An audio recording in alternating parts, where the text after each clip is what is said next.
I would have told them that they're out of their mind, right? We think of introverts so many times, we think of them as these social lepers, right? They don't like people and they like to be locked in their house all the time without the lights on, and all of these social ideas of what an introvert is. And I remember thinking like, no, I'm a people person. I like people. I have to be an extrovert. Boy, was I wrong. And the moment that I realized that, accepted it, and learned how to work within what that actually meant, my life, my business, every one of my relationships changed. I'm super excited to tell you why. My name is Amber Fuhriman, and this is the More Than Corporate podcast. Welcome to the More Than Corporate podcast. I'm Amber Fuhriman, recovering perfectionist and serial accomplisher. If you're anything like I used to be, you've been living your life thinking that if you accomplish enough stuff, you'll finally find the success you've always wanted. But what if it's not about accomplishing more stuff?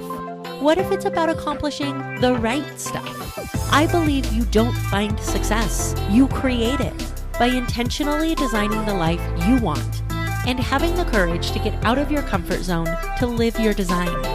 I went from doing what I was supposed to do to doing what I love to do, and now I get to help others do the same. Keep listening as I chat with inspiring people who make it their mission to live their best life every day and learn how you too can live the life you've always wanted.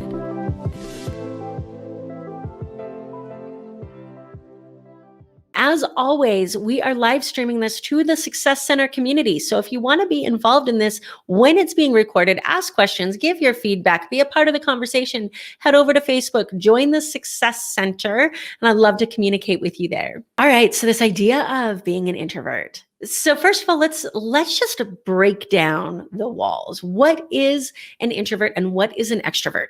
Is it that you don't like to be around people if you're an introvert and you do like to be around people if you're an extrovert? No, that's not it. Is it that you love to throw parties if you're an extrovert and you hate to throw parties if you're an introvert? That's not it either. The reality is, introverted or extroverted is simply the way that we recharge our batteries, right? So our phones, they get used. We have to plug them in. We have to recharge them. Our minds, our bodies are the exact same way. So how do we recharge when we are feeling like our battery is drained? An extrovert is the type of person that's going to recharge by being around a bunch of people. They're going to get their energy from other people. An introvert really needs to spend some alone time and be with their thoughts, maybe with their favorite TV, a glass of wine, that Netflix and chill idea, right? Whatever that self-care looks like to them, they recharge by being alone. When we really break this down, and we're able to pull back that curtain that exists a lot of the times in relation to introverts and extroverts, we're able to have a real conversation about how to really get the most out of your relationships, how to get the most out of your business, how to get the most out of yourself and manage yourself in a way, understanding what you need in order to be productive and successful. And this really was where the game changer came for me. It's interesting because I was having this conversation with Matt Johnson, who wrote a book called Micro Famous. He was on the podcast that will be released here in a couple of weeks. And we were talking about understanding what it really meant to be an introvert and how to run a business as an introvert when you need that time to recharge. And the idea that being on social media constantly and sending 900 messages a day and prospecting and doing all of that stuff, it's exhausting for an introvert. And I used to think that because I was a people person, because I loved to be around people and I really love to hear stories and I feed off of people's energy, that I was by definition an extrovert. But then there were always those times where I wanted to shut off my phone and I didn't want anybody to call me. And the idea of having to people was just exhausting to me. And when I started doing NLP training and I had to do the first test to find out how the brain works in certain different ways, I remember getting to the introvert extrovert question and thinking, I know how this is going to work out. I'm obviously an extrovert. And it came back introverted. And I thought, okay, when I really understand that, now we can start to work around it. The difference when you're running a business between an introvert and an extrovert is going to be, an extrovert can have 8 hours of calls on their calendar a day because each call they're going to get more energized. An introvert, each call they're going to get more exhausted. And they need to take time in between those in order to recharge themselves and give them their self-care time. Learning this about yourself allows you to structure your day in a way that benefits you. But it's not just learning it, it's accepting it and then having boundaries in place and honoring those boundaries. When you've said, I'm not going to work from 12 to 2, that's going to be my recharge time. And then inevitably your phone goes off and somebody wants to talk to you. What wins? Your recharge time or your clients? And if your client wins, then when do you get your recharge time? If it's your family, does your family win? Or when do you get your recharge time? And so much of this comes down to not over only boundaries, but understanding your worth, being able to communicate to other people that this is what you need and that there's nothing wrong with that. I'm reminded of a story when I was in Mesquite for a family gathering. My family had come down from Idaho and it was my brothers and my mom, and we were spending the weekend up there, and I was staying in a hotel with my mom. And there was a day that my brothers were going to go golfing, and we decided we were going to have a girls' trip in Vegas. So we woke up, we drove to Vegas. I obviously live in Vegas. I became the tour guide. We drove back to Mesquite. And when we got back, my brothers were done golfing. They wanted to go out bowling, go out and explore. And I remember thinking, my God, it is like 9:00 at night. If we go out, it's going to be like midnight. I haven't had a moment to myself from the moment that I've woken up to the moment that we are at right now. I haven't had a moment to myself, and I'm done. And I was emotionally charged, really emotionally charged.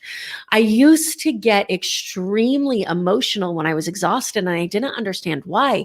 And it's because I wasn't giving myself the emotional permission to be alone and recharge. So I would get more and more exhausted. And as I've gone through this NLP process and become more comfortable understanding what I need and how to communicate what I need in order to be successful, I needed some time alone. I needed 5 to 10 minutes. My mom looked at me and said, "Are you ready to go?" And I said, I don't know if I'm going to go. She's like, "You don't want to hang out with your family, right?" And I'm getting irritated.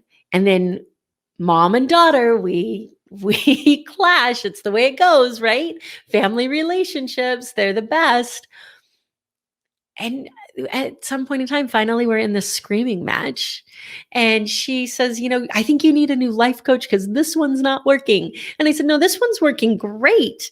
I'm able to tell you what I need. You're just not hearing me. Like, I've been saying for the last 15 minutes that I need 5 to 10 minutes alone. Like, if we would have listened to this would have been over by now. It would have been good to go." So she storms out. My brother comes in trying to fix everything. And he's like, "Are you okay?" And I'm like, "Jesus, I'm fine. I just need some time alone." So many times when we say that, though, it's like people want to fix, right? They want to be a part of a solution. And when you're an introvert, you're the solution. Being alone is the solution. Honoring that is the solution. Being willing, in this story from Mesquite, honestly, I probably should have taken some alone time 4 or 5 hours earlier, and then I would have avoided the exhaustion that led to the emotional, release that triggered the fight between me and my mom. So when I sit back and think about that, that's an example of a way that if I would have honored that introverted part of me, then I would have been more successful in relationships and business. As I've honored that and been willing to say, all right, I know that there are people out there that are saying that I should work from the moment I wake up until 9:00 at night. And I've got my law firm and I'm building this coaching business and I have the podcast and I'm building this speaking business. And I'm supposed to be going all of the time. And there's people that would tell me that if I'm not going all the time, then I'm not being successful. But man, I just need some alone time. the moment that I realized that taking that alone time is going to allow me to be more productive than if I release all of the energy because I'm around people all of the time. So it's really interesting to think about this. And I would love for you to take a minute to really honestly ask yourself, how do you recharge? Like, do you find those moments where you just need to be alone? Do you find those moments where you don't want anybody to call you? You shut off your phone, you grab, a glass of wine, you turn on Netflix, and you recharge. You grab a book, maybe you play the piano, whatever it looks like to you. Sit out in nature alone, whatever that is. Or are you the type of person that when you're exhausted, all you want to do is hang out with your friends and your family and be around people, and then you get more energized? The reality is, most of us are a combination of both introverts and extroverts. It's not one or the other. However, understanding and honoring what you need when you need it will allow you to be productive and have the life and relationships that you want. It starts with this honest conversation. What do I really need? Once we have that honest conversation and you can say, you know what, I didn't really realize this, but I need some alone time. How are you going to get it? People who, if you're like I used to be, and you're the type of person that always wanted to be around people because you weren't comfortable being with yourself because you didn't understand your value yet. If you're the type of person that isn't comfortable being alone yet, number one, you are the type of person who needs to be alone, but that's a whole nother episode. Number two, what's really interesting is that the people that are in your life have come to know you a certain way. And when you start to say, hey, I need some alone time, the first thing that goes through their mind is what's changed. When really all that's changed is that you are honoring what you've needed all along. So being able to communicate that to them, being able to make sure that they understand that this isn't personal, it's not about them, it's about what you need, and setting those boundaries for yourself. And then knowing that you deserve this inner peace, that you deserve to recharge, the purpose of this for you, and setting those boundaries and honoring them. Do you need to put your phone on Do Not Disturb? Do you need to shut it off? What does your self-care recharge routine look like, and how are you going to honor that? Then we get to have that amazing conversation about calendaring, which is a love-hate relationship for me. I know the importance of it. I do it. I don't always do it as well as I should because I'm human. But now you get to say, okay, I know that if I start working at this time, if I start working at 8 a.m., that I'm done by 2. I'm emotionally checked out.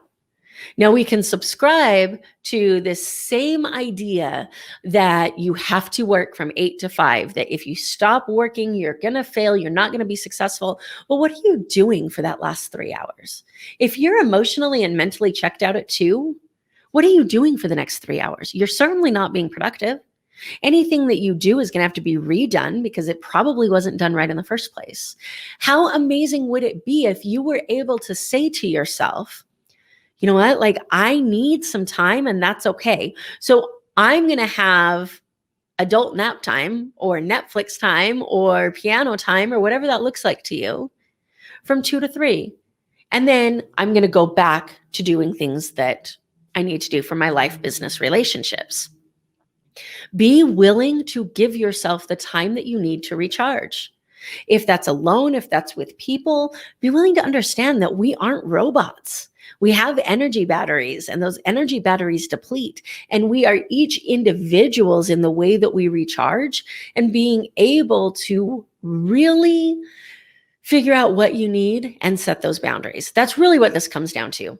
Be honest with yourself about what you need, plan it out, and set the boundaries that are necessary when inevitably something tries to mess with that time that you're going to need. And be flexible.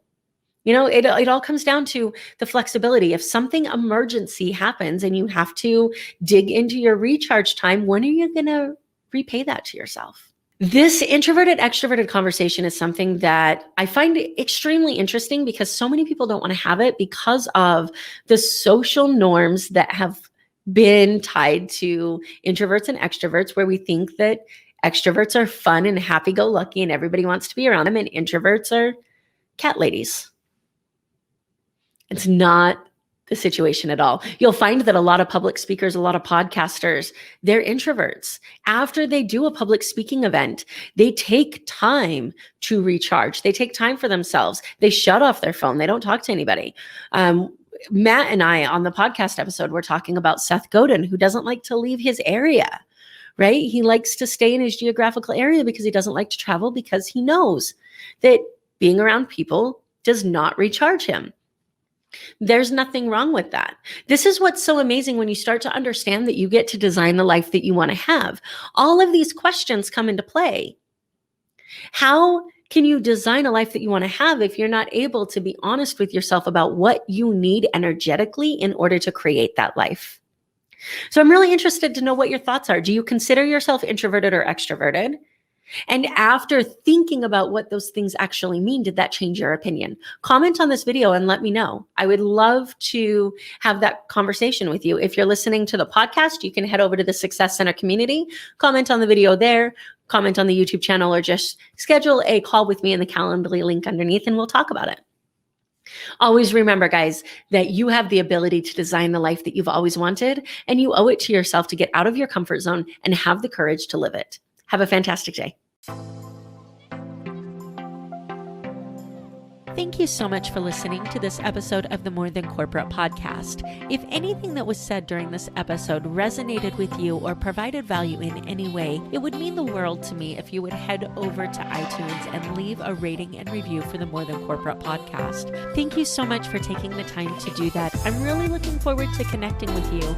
If you'd also like to connect, I've created a Facebook group that is full of amazing people who also make it their mission to live their best life every single day. If that sounds like something that you're interested in, the name of that Facebook group is Success Center.